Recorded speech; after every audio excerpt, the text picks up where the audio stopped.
Hello दोस्तों, नमस्कार। मैं शैलेंद्र कुमार आप सभी का स्वागत करता हूं आपके अपने चैनल एग्री नॉलेज प्लस पर।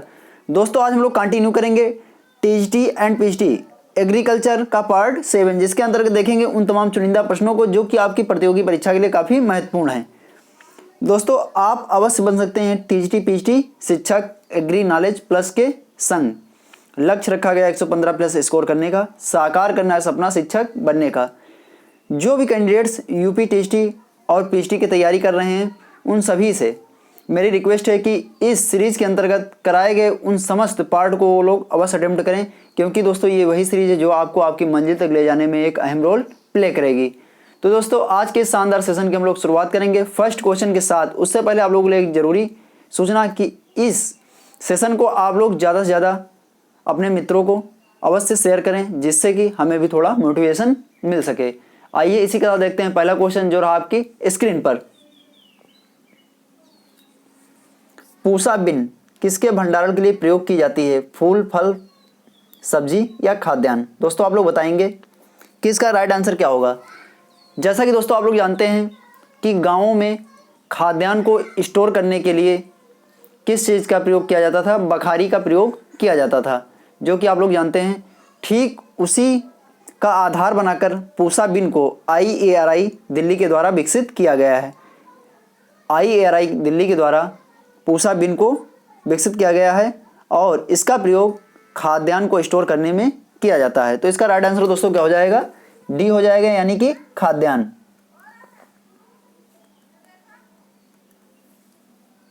राइट आंसर दोस्तों क्या हो जाएगा? डी हो जाएगा, यानी कि खाद्यान्न। ठीक है, तो आइए इसी के साथ हम लोग आगे बढ़ेंगे और देखेंगे नेक्स्ट क्वेश्चंस। ये दोस्तों पूसा बीन का एक स्ट्रक्चर यहाँ पे दिखाया गया है, जो कि आप लोग देख पा रहे होंगे। इसमें ईंट के साथ साथ पॉलीथीन का भी प्रयोग किया जाता है, जो कि आप लोग इस इमेज में देख पाएंगे। ठीक है, ये एक स्ट्रक्चर उसका दिखाया गया है पूसा बिन का। ये एक बखारी ही होती है, ठीक है दोस्तों, जिसमें खाद्यान्न को स्टोर किया जाता है। तो नेक्स्ट क्वेश्चन हम लोग देखेंगे।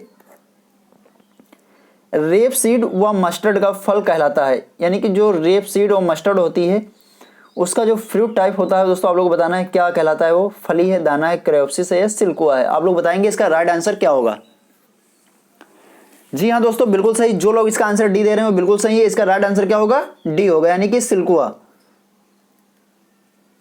जो रेप सीड और मस्टर्ड का फ्रूट टाइप होता है वो कैसा होता है? इसे क्या कहते हैं? सिल्कुआ कहते हैं। इसका राइट आंसर दोस्तों क्या हो जाएगा? डी हो जाएगा। वहीं पे धान का क्या हो जाएगा? कैरियोप्सिस। धान का दोस्तों क्या हो जाएगा? कैरियोप्सिस हो जाएगा। ठीक उसी प्रकार गेहूं के सीड को क्या कहते हैं? कर्नेल के नाम से जाना जाता है, यानी कि जो गेहूं वीट का जो सीड फ्रूट टाइप होता है दोस्तों, वो क्या होता है? कर्नेल होता है। तो आइए इसी के साथ हम लोग आगे बढ़ेंगे और देखेंगे नेक्स्ट क्वेश्चंस।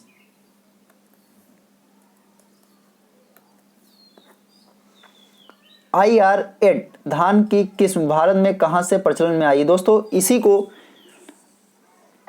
इंटरनेशनल लेवल पे जादुई धान की किस्म के नाम से जाना जाता है, यानी अंतर्राष्ट्रीय स्तर पर दोस्तों इसे जादुई धान के नाम से जाना जाता है। यहाँ पे ये क्वेश्चन पूछा गया है कि ये भारत में कहां से आई, यानी किस देश से ये प्रचलन में आई। दोस्तों, तो हम आप लोगों को बता दें इसका राइट आंसर क्या होगा? फिलीपींस। 1966 में ये कहां से भारत में आई थी? ये फिलीपींस से भारत में आई थी। ठीक है, तो आप लोग ध्यान रखेंगे IR8 को ही विश्व स्तर पर जादुई धान की संज्ञा दी जाती है। वहीं पे भारत में दोस्तों बात कर लीजिए जादुई धान की, तो भारत में भारत का जादुई धान जया को कहा जाता है। ठीक है, जया को। ठीक है, जो कि एक ड्वार्फ किस्म है। आइए इसी के साथ आगे बढ़ेंगे और देखेंगे next questions. Humic acid humus का एक फ्रैक्शन है जो कि क्षार व अम्ल में घुलनशील है, क्षार में घुलनशील व अम्ल में अघुलनशील है, क्षार में अघुलनशील व अम्ल में घुलनशील है, क्षार व अम्ल दोनों में अघुलनशील है। दोस्तों, आप लोग बताएंगे इसका राइट आंसर क्या होगा।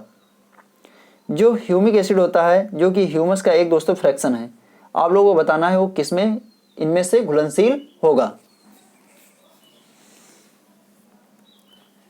जी बिल्कुल सही, इसका राइट आंसर होगा दोस्तों बी। जो लोग बी दे रहे हैं दोस्तों बिल्कुल सही है, इसका राइट आंसर क्या हो जाएगा, बी हो जाएगा। ह्यूमिक एसिड जो होता है वो क्षार में घुलनशील होता है किंतु अम्ल में अघुलनशील होता है। तो आप लोग ध्यान रखेंगे किसमें घुलनशील होता है, क्षार में घुलनशील होता है और अम्ल में अघुलनशील होता है। तो आइए इसी के साथ बढ़ेंगे आगे और देखेंगे नेक्स्ट क्वेश्चंस। निम्नलिखित खरपतवारों व फसलों के युग्म में कौन सा युग्म सही सुमेलित नहीं है, स्ट्राइगा, ज्वार, अमरबेल, रिचका, टाइफा, गन्ना और ओरोवैंकी तंबाकू। आप लोग बताएंगे इसका राइट आंसर क्या होगा। इसमें से आप लोगों को बताना है कि राइट आंसर क्या होगा जो कि सही सुमेलित नहीं है, बताइए। इसमें से आप लोगों को बताना है कि दोस्तों कौन सा सही सुमेलित नहीं है। काफ़ी इंपॉर्टेंट क्वेश्चन है, कई बार एग्जामों में पूछा भी गया है। तो आप लोग बताएंगे इसका राइट आंसर क्या होगा। क्वेश्चन एक बार दोबारा देख लीजिए। स्ट्राइगा के सामने ज्वार दिया गया है और अमरबेल के सामने रिचका दिया गया है और टाइफा गन्ना दिया गया है और उसी के साथ ओरोवैंकी जो कि तंबाकू दिया गया है। आप लोग बताएंगे इसमें से कौन सा सही सुमेलित नहीं है, बताइए दोस्तों। आइए आप लोगों को हम बता रहे हैं दोस्तों इसका। एक होता है पूर्ण तना परजीवी, क्या होता है दोस्तों, टोटल स्टेम पैरासाइट, सभी के बारे में आप लोगों को हम बताएंगे।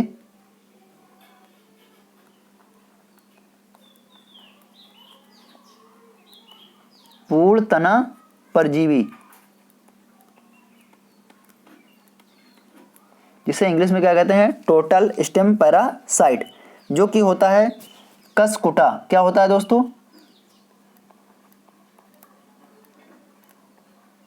कसकुटा रिफ्लेक्सा। और ये किसका परजीवी होता है, किस फसल का दोस्तों, रिजिका में। किसका होता है, रिजिका।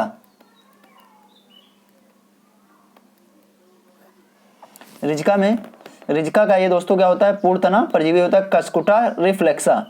दूसरे नंबर पे बात कर लें पूर्ण जड़ परजीवी, पूर्ण तना परजीवी मैंने बता दिया। इसके बाद देखेंगे पूर्ण जड़ परजीवी।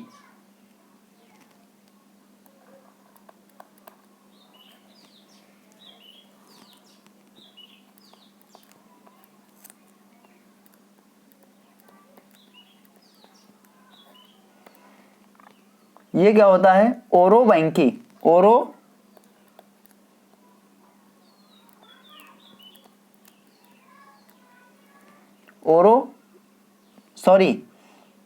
पूर्ण तना परजीवी मैंने बता दिया था। इसके बाद अर्ध तना परजीवी जो होता है दोस्तों, वो भी आप लोग नोट डाउन कर लीजिए। अर्ध तना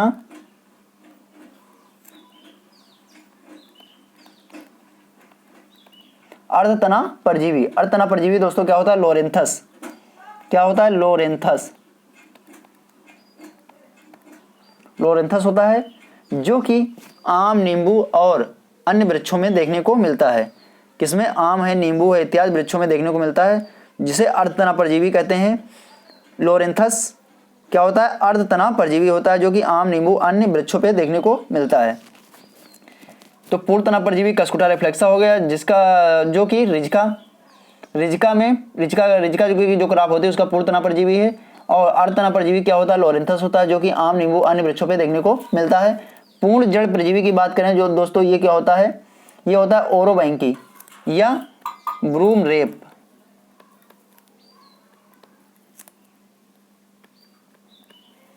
ब्रूम रेप जो कि तंबाकू और सरसों में देखने को मिलता है, तंबाकू और सरसों की फसलों में देखने को मिलता है। वहीं पे होता है अर्ध तना परजीवी, अर्ध जड़ परजीवी दोस्तों, अर्ध जड़ परजीवी। ये दोस्तों क्या होता है, स्ट्रिगा होता है और ये ज्वार, बाजरा, मक्का, गन्ना इत्यादि का क्या है, अर्ध जड़ परजीवी है स्ट्रेगा। ठीक है, यहाँ पे स्ट्रेगा ज्वार दिया है, ये तो सही है दोस्तों बिल्कुल। अमरबेल रिजिका में है, ये भी सही है। कस्कुडा रिफ्लेक्सा, ठीक है। और टाइफा, जो कि ये गलत है दोस्तों।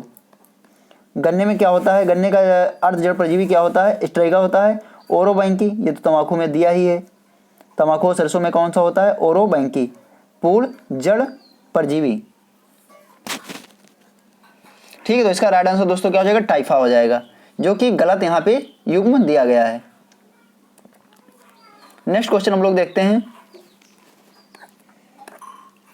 चावल का उद्गम स्थल है, ओरिजिन प्लेस।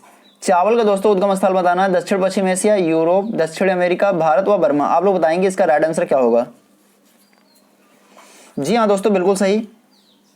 चावल का उद्गम स्थल है क्या है, इंडो बर्मा क्षेत्र है।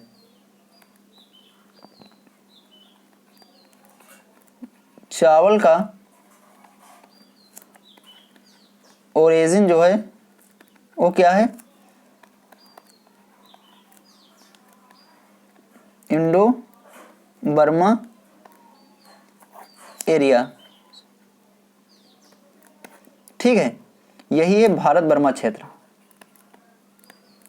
भारत बर्मा। तो चावल का उत्पत्ति स्थान क्या है, इंडो बर्मा क्षेत्र या भारत बर्मा। इसी को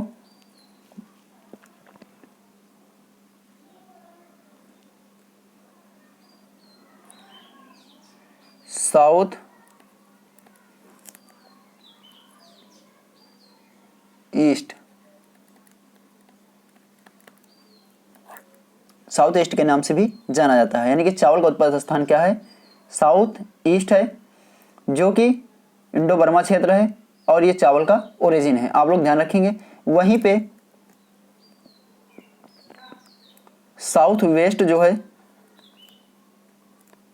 साउथ वेस्ट जो है ये किसका ओरिजिन है, चना का व वीट का। ठीक है, चना और वीट का ओरिजिन क्या है, साउथ वेस्ट है। आप लोग ध्यान रखेंगे। ठीक है, आइए इसी के साथ आगे बढ़ते हैं और नेक्स्ट क्वेश्चन हम लोग देखते हैं। तो चावल का क्या हो जाएगा, साउथ ईस्ट हो जाएगा, जबकि चना और वीट का साउथ वेस्ट हो जाएगा। नेक्स्ट क्वेश्चन, विश्व में गेहूं का सबसे ज्यादा क्षेत्रफल रखने वाला देश है, भारत, संयुक्त राज्य अमेरिका, रूस, चीन। विश्व में जो गेहूं का सर्वाधिक क्षेत्रफल है दोस्तों वो किस देश के पास है, विश्व में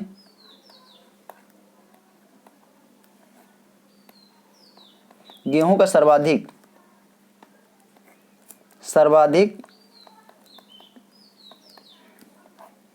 क्षेत्रफल व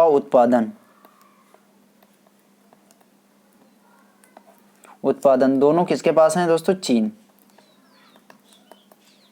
के पास है। दूसरा स्थान भारत का है। ठीक है, सबसे अधिक गेहूं का क्षेत्रफल और उत्पादन दोनों कहां पे होते हैं दोस्तों, चीन में है। वहीं पे दूसरा स्थान किसका है, भारत का है। आइए इसी के साथ आगे बढ़ेंगे और देखेंगे नेक्स्ट क्वेश्चन। तो इसका राइट आंसर क्या हो जाएगा दोस्तों, डी हो जाएगा। राइट आंसर क्या होगा दोस्तों, डी, चीन। नेक्स्ट, विश्व में निम्नलिखित फसलों में से किस फसल का कृषिगत क्षेत्रफल सबसे अधिक है, चावल का, गेहूं का, जौ का, बाजरे का। विश्व में निम्नलिखित फसलों में से किस फसल का कृषिगत क्षेत्रफल सबसे अधिक है, चावल का, गेहूं का, जौ का, बाजरे का। आप लोग बताएंगे इसका राइट आंसर क्या होगा। जी हाँ दोस्तों, बिल्कुल सही। विश्व स्तर पर अगर बात की जाए, यानी कि अंतरराष्ट्रीय स्तर पर बात की जाए, तो सर्वाधिक क्षेत्रफल, कृषिगत क्षेत्रफल किसका है, गेहूं का है।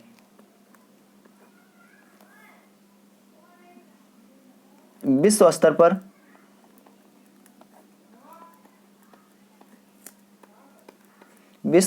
सर्वाधिक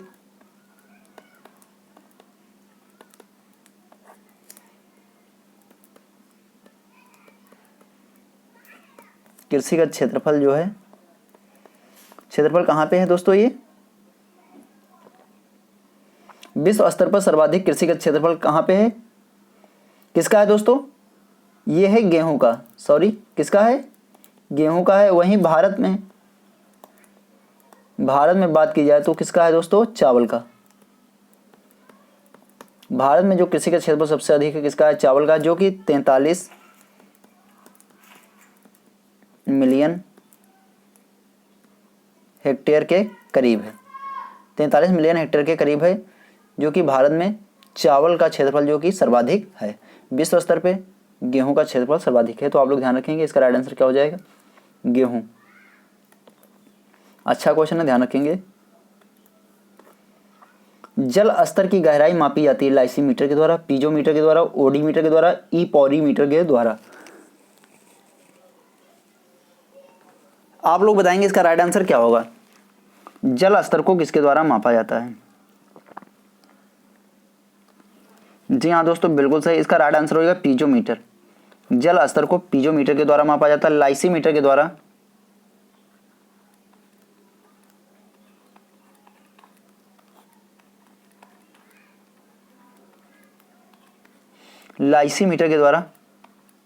किसको मापा जाता है दोस्तों, वाइपो ट्रांसपायरेशन।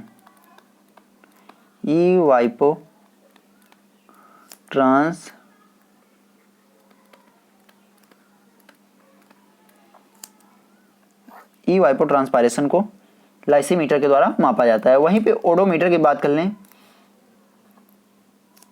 तो व्हीकल में जो डिस्टेंस को कवर करने के लिए जो यंत्र लगा होता है, मापने के लिए जो यंत्र लगा होता है दोस्तों, उसी को क्या कहते हैं, ओडोमीटर कहते हैं। व्हीकल यानी गाड़ियों में जो दोस्तों मीटर लगा होता है दूरी को मापने के लिए, उसी को ओडोमीटर कहा जाता है। पोरीमीटर के द्वारा इवापोरेशन को मापते हैं। इवापोरेशन यानी कि वाष्पीकरण को मापा जाता है। ठीक है, लाइसीमीटर के द्वारा वाइपो ट्रांसपायरेशन को, और पीजोमीटर के द्वारा जलस्तर को मापा जाता है। व्हीकल में डिस्टेंस को मापने के लिए जो मीटर लगा होता है दोस्तों, यंत्र लगा होता है, उसी को ओडोमीटर कहते हैं। और पोरीमीटर के द्वारा वाइपोरेशन को मापा जाता है, यानी कि वाष्पीकरण को मापा जाता है। तो आप लोग सभी ध्यान रखेंगे, ये कई बार एग्जामों में पूछे गए हैं। नेक्स्ट क्वेश्चन देखते हैं। धान मतकुड़ जो होता है, जिसे गंधी बग के नाम से जानते हैं दोस्तों, पौधों की कौन सी अवस्था पर आगमन करता है, अंकुरण के समय, फूल आते समय, दुधिया अवस्था पर, या कटाई के समय। आप लोग बताएंगे इसका राइट आंसर क्या होगा। दोस्तों गंधी बग जो कि लाइट ग्रीन या येलो कलर का दोस्तों एक छोटा सा इंसेक्ट होता है, और इसके स्किन से क्या होता है दोस्तों, एक विशेष प्रकार की गंध निकलती है। इसी कारण दोस्तों इसका नाम गंधी बग रखा गया है। और ये जो होता है, धान की क्रॉप जो होती है उसमें दोस्तों जो बाली की दुग्धावस्था होती है, यानी कि दानों की जो दुग्धावस्था होती है, उस समय दोस्तों ये क्रॉप पे अटैक करता है, और सर्वाधिक नुकसान गंधी बग से देखने को मिलता है। तो आप लोग ध्यान रखेंगे ये किस अवस्था पे अटैक करता है, दुग्धावस्था पर, यानी कि दुधिया अवस्था पर, मिल्किंग स्टेज पर। तो इसका राइट आंसर दोस्तों हो जाएगा सी। क्या हो जाएगा, सी हो जाएगा। और इसके नियंत्रण की बात कर ली जाए दोस्तों, तो फिर 5% का जो मैलाथियन,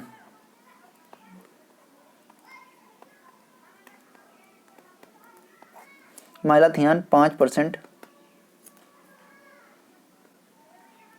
धूल का 25 से 30 किलोग्राम प्रति हेक्टेयर छिड़काव करना चाहिए। ठीक है, आप लोग ध्यान रखेंगे। आइए इसी के साथ बढ़ेंगे आगे और देखेंगे नेक्स्ट क्वेश्चंस। तो सर्वाधिक नुकसान किसमें होता है दोस्तों, ये दुग्धावस्था पे होता है, और दुग्धावस्था पर गंधी बग इस पे अटैक करती है।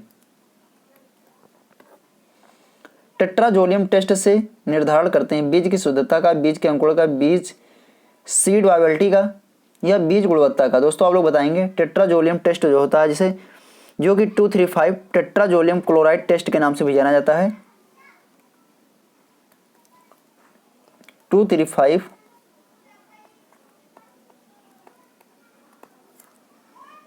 टेट्रा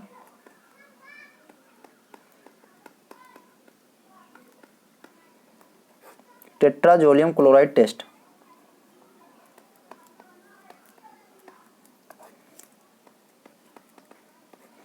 क्लोराइड टेस्ट होता है जो कि सीड की वाइबिलिटी को मापने के लिए प्रयोग किया जाता है, यानी कि सीड वाइबिलिटी यानी कि सी।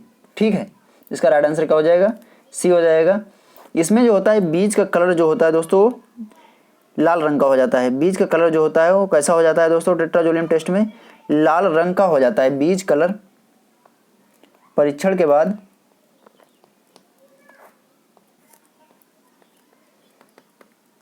बाद बीज का कलर, बीज का लाल कलर जो होता है, लाल कलर, ये किसके कारण होता है दोस्तों? ये होता है फार्मेजन। फार्मेजन जो होता है दोस्तों, फार्मेजन के ही कारण जो सीड का कलर होता है वो लाल रंग का हो जाता है। और लाल कलर उसकी जीविता को दोस्तों, और यही लाल कलर बीज की जीविता को प्रदर्शित करता है। ठीक है, जीविता को प्रदर्शित करता है, आप लोग ध्यान रखेंगे। ठीक है, आइए इसी के साथ बढ़ेंगे आगे और देखेंगे नेक्स्ट क्वेश्चंस। और एक दोस्तों इसमें और टेस्ट होता है जिसे ग्रो आउट टेस्ट या फील्ड टेस्ट के नाम से जाना जाता है, जो कि जेनेटिक प्योरिटी के लिए किया जाता है। ग्रो आउट टेस्ट या फील्ड टेस्ट जिसके द्वारा जेनेटिक प्योरिटी को मापा जाता है, इसे फील्ड टेस्ट के नाम से भी जाना जाता है। तो आप लोग दोनों ध्यान रखेंगे, काफ़ी इंपॉर्टेंट है। धान के पौधे की प्रारंभिक वृद्धि अवस्था में क्रेसेक किस रोग के कारण होता है?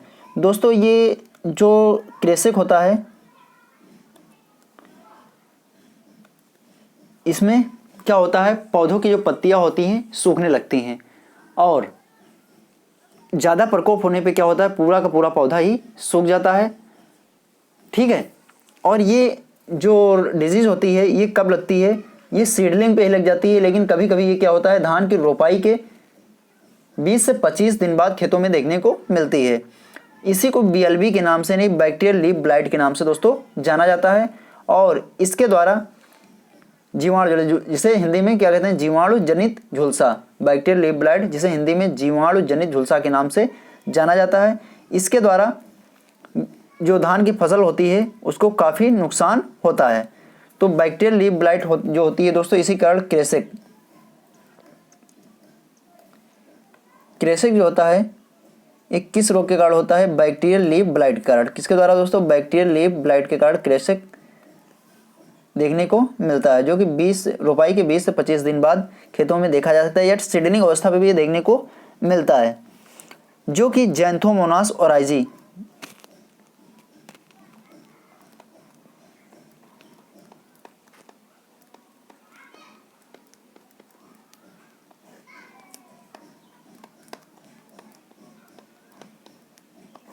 जैंथोमोनास ओराइजी बैक्टीरिया के कारण होता है। BLB bacterial leaf blight Xanthomonas oryzae bacteria के कारण होता है। वहीं पे एक बैक्टीरियल लीफ स्पॉट होता है जो कि कवक जनित होता है। टुंगरो वायरस की बात कर लें दोस्तों, ये वायरस जनित एक बीमारी होती है जो कि धान की फसल को काफ़ी प्रभावित करती है। ठीक है, और टुंगरो वायरस, ठीक है, टुंगरो वायरस जो होता है धान का, ये किसके कारण होता है? ये लीफ हॉपर के कारण फैलता है। लीफ हॉपर किसके द्वारा दोस्तों?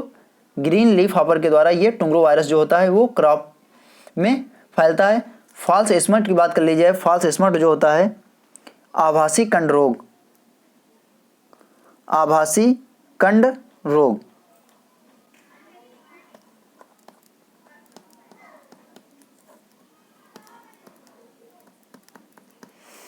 आभासी कंड रोग जो होता है दोस्तों, ये किल्वेसिप्स आप लोग नोट डाउन कर लीजिए,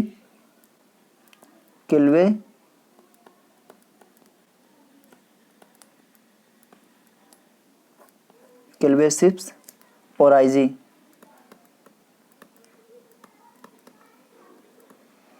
कैल्वेसिप्स ओराइजी नामक बैक्टीरिया के द्वारा, कैल्वेसिप्स ओराइजी नामक कवक के द्वारा, नामक कवक के द्वारा होता है। कैल्वेसिप्स ओराइजी नामक कवक के द्वारा आभासी कंड रोग, जिसे फॉल्स स्मट के नाम से जाना जाता है, ये होता है। इसके नियंत्रण के लिए जब 50% फ्लावरिंग हो चुकी हो तब दोस्तों 0.25% मैंकोजेब का हमें स्प्रे करना चाहिए। जब 50% फ्लावरिंग धान में हो चुकी हो उस समय 0.25% घोल का स्प्रे, मैंकोजेब के घोल का स्प्रे दोस्तों हमें क्रॉप पे करना चाहिए, जिससे काफ़ी हद तक नियंत्रण पाया जा सकता है। तो आप लोग समझ गए होंगे कि बैक्टीरियल लीफ ब्लाइट जो होता है किसके कारण, जैंथोमोनास ओराइजी के कारण होता है। तो इसका राइट आंसर क्या हो जाएगा, ए हो जाएगा। आइए इसके साथ बढ़ेंगे आगे और देखेंगे नेक्स्ट क्वेश्चन।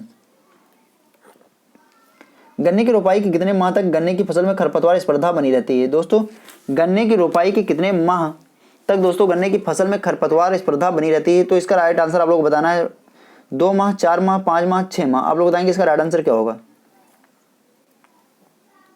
जी हाँ, बिल्कुल सही, इसका राइट आंसर हो जाएगा बी, 4 माह।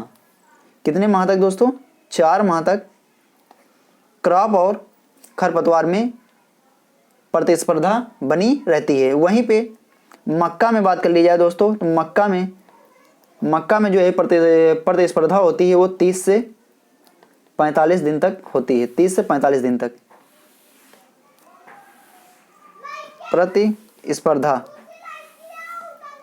प्रतिस्पर्धा होती है मक्के की क्रॉप में। ठीक है, मक्के की क्रॉप में खरपतवार और मक्के की फसल में 30 से 45 दिन तक, वहीं पे गन्ने की क्रॉप में 4 माह तक ये प्रतिस्पर्धा देखने को मिलती है। तो इसका राइट आंसर क्या हो जाएगा, 4 माह। नेक्स्ट क्वेश्चन, भारतीय बौना गेहूं Triticum durum, Triticum aestivum, Triticum sphaerococcum या ट्रिटिकम स्पेल्टा। आप लोग बताएंगे इसका राइट आंसर क्या होगा। जी हाँ दोस्तों, बिल्कुल सही, इसका राइट आंसर हो जाएगा ट्रिटिकम स्पैरोकोकम को भारतीय बौना गेहूं के नाम से जाना जाता है। ठीक है, वहीं ट्रिटिकम ड्यूरम की बात करें, ट्रिटिकम ड्यूरम जो होता है ये क्या है, माइक्रोनी गेहूं। जो माइक्रोनी इत्यादि बनती हैं दोस्तों, इसी ट्रिटिकम ड्यूरम किस्म से बनती हैं। ट्रिटिकम ड्यूरम जो होता है माइक्रोनी गेहूं को कहा जाता है। एक होता है इमरवीट,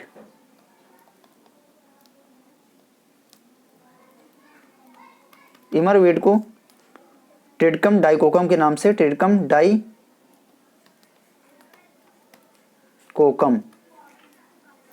डाइकोकम के नाम से जाना जाता है। और इसके अतिरिक्त एक और भी होती है जो कि महत्वपूर्ण है सबसे ज़्यादा, मैक्सिकन गेहूं।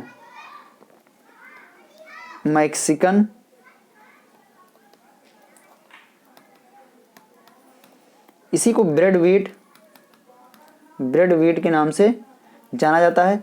सर्वाधिक दोस्तों जो खेती होती है इसी मैक्सिकन गेहूं यानी कि ब्रेड वीट ट्रिटिकम एस्टिवम की खेती होती है। तो ट्रिटिकम एस्टिवम को ही दोस्तों ब्रेड वीट के नाम से जाना जाता है, ट्रिटिकम ड्यूरम को माइक्रोनी गेहूं और ट्रिटिकम स्पैरोकोकम को भारतीय बौना गेहूं के नाम से जाना जाता है। तो आप लोग ये ध्यान रखेंगे, काफ़ी इंपॉर्टेंट है। नेक्स्ट देखते हैं हम लोग,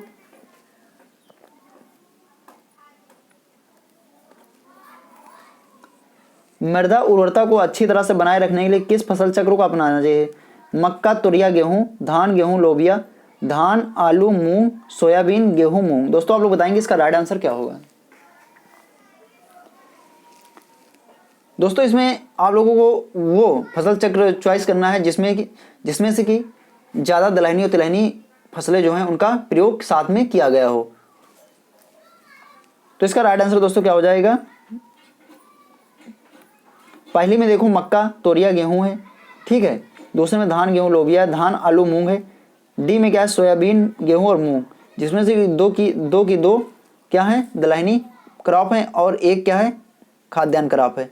तो जो फसल चक्र होगा सबसे उपयुक्त जो कि मृदा उर्वरता को बनाए रख सकता है वो कौन सा होगा, डी होगा, यानी सोयाबीन के बाद गेहूं, गेहूं के बाद मूंग। तो इसका राइट आंसर क्या हो जाएगा, डी हो जाएगा। तो इसी के साथ बढ़ेंगे क्योंकि इसमें 2 क्रॉप क्या है, दलहनी है और एक क्रॉप क्या है, खाद्यान्न है। नेक्स्ट क्वेश्चन, निम्नलिखित फसलों में से वह फसल कौन सी है जो दोनों सूखा व जलभराव ड्राउट एंड वाटर लॉगिंग से प्रभावित होती है। निम्नलिखित फसलों में से कौन सी वो क्रॉप है इसमें से दोस्तों जो कि ड्राउट और वाटर लॉगिंग दोनों के द्वारा सर्वाधिक प्रभावित होती है? सीधी बुआई वाला धान, मक्का, ज्वार और सूरजमुखी यानी कि सनफ्लावर। आप लोग बताएंगे इसका राइट आंसर क्या होगा? जी हाँ दोस्तों, बिल्कुल सही। इसका राइट आंसर होगा मक्का यानी कि कॉर्न। सबसे अधिक प्रभावित होने वाली क्रॉप है जो कि सूखा और दोस्तों जल भराव दोनों के द्वारा प्रभावित होती है। वो क्रॉप कौन सी है? मक्का की क्रॉप है। आप लोग ध्यान रखेंगे, बहुत ही इंपॉर्टेंट क्वेश्चन है। मक्का की क्रॉप जल भराव और सूखा दोनों से प्रभावित होने वाली एक महत्वपूर्ण क्रॉप है जो कि ना तो ज्यादा सूखे को सहन कर सकती है और ना ही ज्यादा जल भराव को सहन कर सकती है। दोनों के द्वारा सर्वाधिक प्रभावित होती है मक्का की क्रॉप। निम्नलिखित खरपतवार नाशियों में से माइक्रो हर्बिसाइड कौन सा है? डाइक्वाट, मेटसल्फेराम मेथाइल, कोलिगो या ब्रोमेसिल? आप लोग बताएंगे इसका राइट आंसर क्या होगा? जी हाँ, बिल्कुल सही। इसका राइट आंसर होगा कोलिगो। कोलिगो को ही माइक्रो हर्बिसाइड की श्रेणी में रखा गया है। कोलिगो को दोस्तों माइक्रो हर्बिसाइड की श्रेणी में रखा गया है। ठीक है, नेक्स्ट। और इसे भविष्य का खरपतवार नाशी भी कहा जाता है कोलिगो। ठीक है। गन्ने का सबसे भयंकर रोग है red stripe, red rot, wilt या कंडुआ? आप लोग बताएंगे इसका राइट आंसर क्या होगा? जी हाँ, बिल्कुल सही। इसका राइट आंसर होगा लाल सड़न यानी कि रेड रॉट। शुगर केन,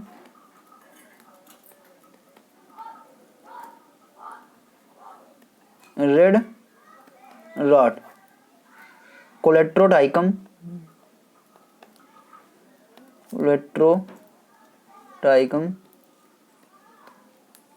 फाइलकेटम।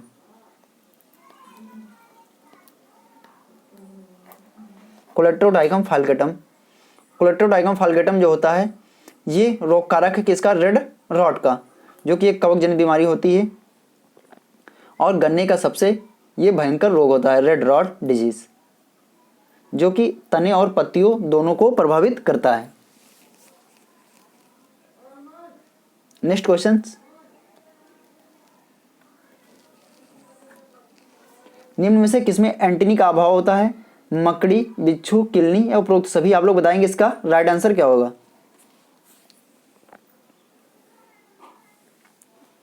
दोस्तों इसका राइट आंसर होगा डी। क्या होगा? डी, उपरोक्त सभी। दोस्तों मकड़ी, बिच्छू, किलनी किसी में भी एंटीनी नहीं पाई जाती है। ये दोस्तों क्या होते हैं? अष्टपदी होते हैं, यानी कि इनमें 4 जोड़ी टांगे पाई जाती हैं। 4 जोड़ी टांगे पाई जाती हैं। इनमें क्या होता है? 4 जोड़ी टांगे पाई जाती हैं। इन्हें अष्टपदी भी कहा जाता है। इन्हें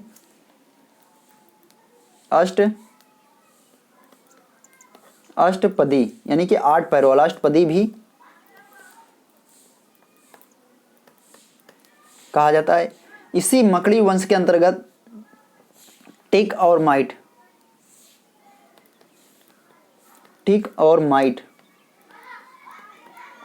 भी मकड़ी वंश के अंतर्गत ही आते हैं। मकड़ी वंश के अंतर्गत, ठीक है, मकड़ी वंश के अंतर्गत ही आते हैं। टिक और माइट जो होते हैं वो भी मकड़ी वंश के अंतर्गत आते हैं। आप लोग ये भी ध्यान रखेंगे। Next question. आलू के मोजाइक रोग का कारक तत्व कौन सा है? जीवाणु, विषाणु, फफूंदी या इनमें से कोई नहीं? दोस्तों की जैसा कि आप लोग जानते हैं कि मोजाइक डिजीज जितनी भी होती हैं ये क्या होती हैं? वायरस जनित बीमारियां होती हैं। क्या होती हैं? वायरस जनित बीमारियां। तो इसका राइट आंसर हो जाएगा विषाणु। मोजाइक रोग से प्रभावित होने पर जो आलू की पत्तियां होती हैं वो ऐंठ जाती हैं, यानी कि ऐंठ कर बिल्कुल छोटी छोटी हो जाती हैं। और ज़्यादा प्रकोप होने पर क्या होता है? पूरा का पूरा पौधा प्रभावित हो जाता है और कंद की बढ़वार जो होती है वो भी रुक जाती है। और ये जो मोजाइक वायरस होता है ये आलू का मोजाइक आलू का मोज़ेक वायरस माहू के द्वारा फैलता है। किसके द्वारा? माहू के द्वारा फैलता है।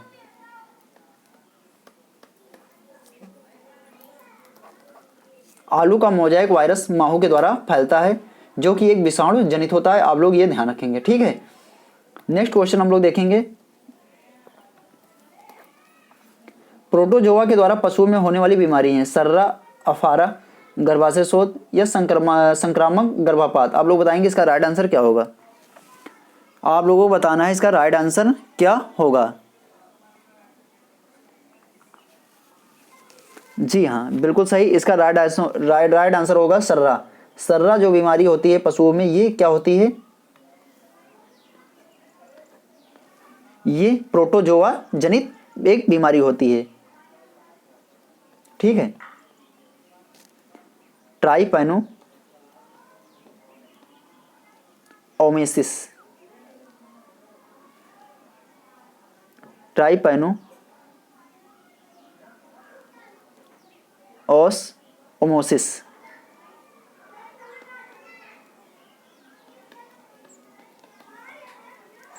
ठीक है। वहीं पे एक और बीमारी होती है एनाप्लाज्मोसिस, एनाप्लाज्मोसिस। ये भी बीमारी जो होती है प्रोटोजोआ जनित ही होती है।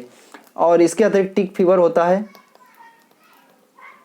टिक फीवर के अलावा एक होता है दोस्तों लाल अतिसार, जिसे खूनी दस्त के नाम से भी जाना जाता है। ये भी क्या होता है? प्रोटोजोआ जनित ही बीमारी होती हैं। अफारा जो होता है दोस्तों, अफारा की समस्या जो होती है जुगाली करने वाले पशुओं में देखने को मिलती है, और इसका कारण होता है दूषित आहार।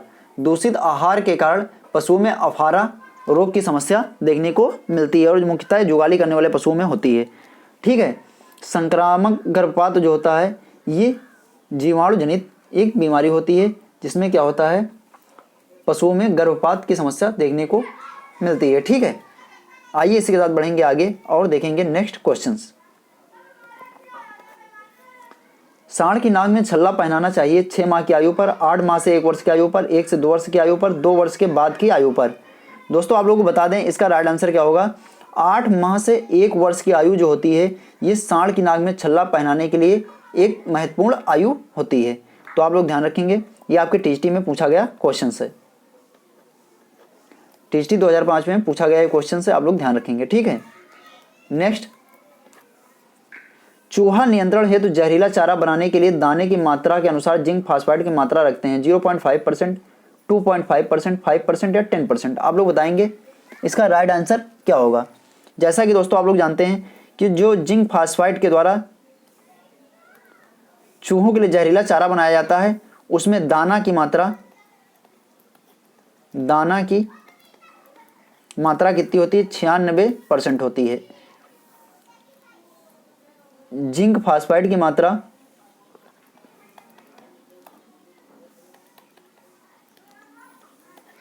2% होती है। तेल की मात्रा कितनी होती है? तेल की मात्रा 2% होती है, ठीक है। दाना की मात्रा 96%, जिंक की मात्रा 2%, जिंक फास्फाइड की मात्रा 2% और तेल की मात्रा 2% रखी जाती है। तो इसमें सबसे नजदीक जो 2% के करीब में आंसर दिया गया है वो बी दिया गया। इसका राइट आंसर क्या हो जाएगा? 2.5%। तो इसका राइट आंसर क्या हो जाएगा? 2.5%, यानी कि बी, ठीक है। राइट आंसर क्या हो जाएगा? बी हो जाएगा, जो कि 2.5% दिया। सॉरी।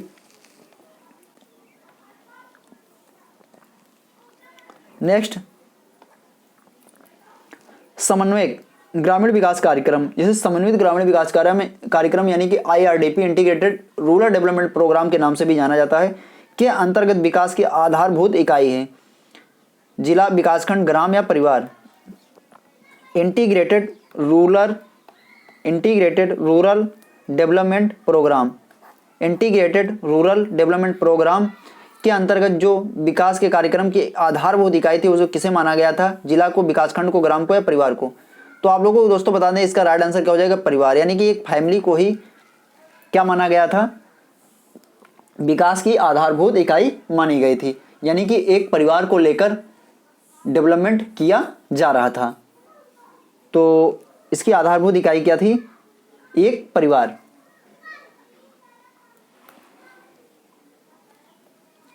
आइए इसी के साथ बढ़ेंगे आगे और देखेंगे नेक्स्ट क्वेश्चंस। भारत के उत्तरी भाग में दुग्ध उत्पादन के लिए निम्न में से कौन सी सबसे अच्छी भैंस है? मेहसाना भैंस, तराई भैंस, मुर्रा भैंस या भदावरी भैंस? आप लोग बताएंगे इसका राइट आंसर क्या होगा। जी हाँ, इसका राइट आंसर होगा मुर्रा भैंस। मुर्रा नस्ल की जो भैंसें होती हैं दोस्तों, राइट आंसर क्या हो जाएगा? सी हो जाएगा। मुर्रा नस्ल की जो भैंसें होती हैं दोस्तों, ये उत्तरी भारत में दुग्ध उत्पादन के लिए सर्वोत्तम भैंस मानी गई है। वहीं पे भदावरी भैंस की बात की जाए, भदावरी नस्ल की भैंस में वसा का जो परसेंटेज होता है, यानी फैट जो होता है, वो 11 से 13% तक पाया जाता है। कितना पाया जाता है दोस्तों? 11 से 13% तक वसा की मात्रा पाई जाती है। सर्वाधिक जो वसा की मात्रा पाई जाती है वो किस नस्ल की भैंस में पाई जाती है? भदावरी भैंस की नस्ल में पाई जाती है। और उत्तर भारत के लिए सबसे उपयुक्त भैंस कौन सी है? वो है मुर्रा भैंस। आइए आगे बढ़ेंगे और देखेंगे नेक्स्ट क्वेश्चंस। सबसे अधिक अम्लीय उर्वरक है calcium, ammonium nitrate, urea, sodium nitrate या अमोनियम सल्फेट? आप लोग बताएंगे दोस्तों इसका राइट आंसर क्या होगा। जैसा कि दोस्तों आप लोग जानते हैं, कैल्शियम अमोनियम नाइट्रेट जो होती है एक क्षारीय उर्वरक है। क्या है ये? क्या है? एक क्षारीय उर्वरक है। क्षारीय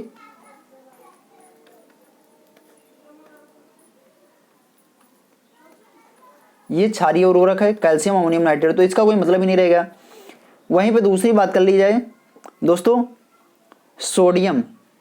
सोडियम नाइट्रेट जो है ये भी एक क्षारीय उर्वरक है। ये भी क्या है? एक क्षारीय उर्वरक है, तो ये भी कैंसिल हो जाएगा। अब बची यूरिया और अमोनियम सल्फेट। यूरिया में जो नाइट्रोजन होता है दोस्तों, यूरिया में नाइट्रोजन जो होता है 46% होता है, और अमोनियम सल्फेट में जो नाइट्रोजन होता है वो कितना होता है? 20.5%। इसमें जो नाइट्रोजन होता है कितना होता है? 20.5% होता है। यूरिया में दोस्तों अम्लीय तुल्यांक जो होता है, यानी कि जो अम्लता होती है, अम्लीय तुल्यांक जो होता है, क्योंकि एक अम्लीय उर्वरक है और इसमें अम्लीय तुल्यांक जो होता है वो 80 से कितना होता है? 84 तक पाया जाता है। वहीं पर अमोनियम सल्फेट में जो अम्लीय तुल्यांक होता है, अमोनियम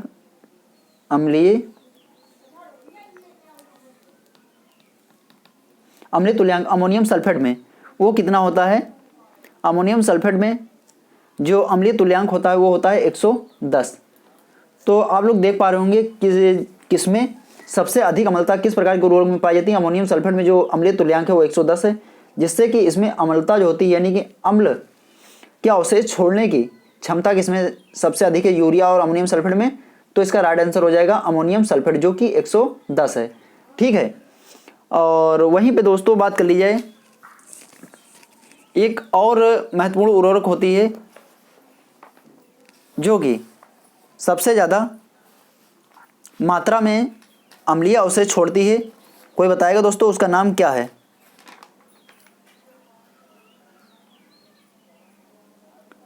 अमोनियम क्लोराइड। दोस्तों अमोनियम क्लोराइड जो होती है, जिसमें कि 25% नाइट्रोजन पाई जाती है, ये सबसे अधिक अम्लीय अवशेष जो होती है मृदा में छोड़ती है। अमोनियम क्लोराइड, आप लोग ध्यान रखेंगे, अमोनियम क्लोराइड जो उर्वरक होती है ये मृदा में सर्वाधिक अम्लीय अवशेष छोड़ती है। ठीक है। और ये डिपेंड किस पे करता है? अम्लीय तुल्यांक पर। जिसका अम्लीय तुल्यांक जितना अधिक होगा वो उतना ही अधिक अम्लीय अवशेष मृदा में छोड़ेगी। ठीक है। तो यहाँ पे राइट आंसर क्या हो जाएगा? अमोनियम सल्फेट, जिसका अम्लीय तुल्यांक कितना 110 है, और इसमें जो नाइट्रोजन परसेंटेज होता है 20.5% होता है, और यूरिया में 46% होता है, और अम्लीय तुल्यांक कितना होता है? 80 से 84 के करीब में होता है। तो राइट आंसर हो जाएगा डी। ठीक है। तो ये दोस्तों आप लोगों का लास्ट क्वेश्चन था। यदि आप लोगों को सेशन पसंद आया हो तो प्लीज़ इसे लाइक करना और ज़्यादा से ज़्यादा अपने दोस्तों को शेयर करना। यदि नए हैं तो चैनल को सब्सक्राइब करना।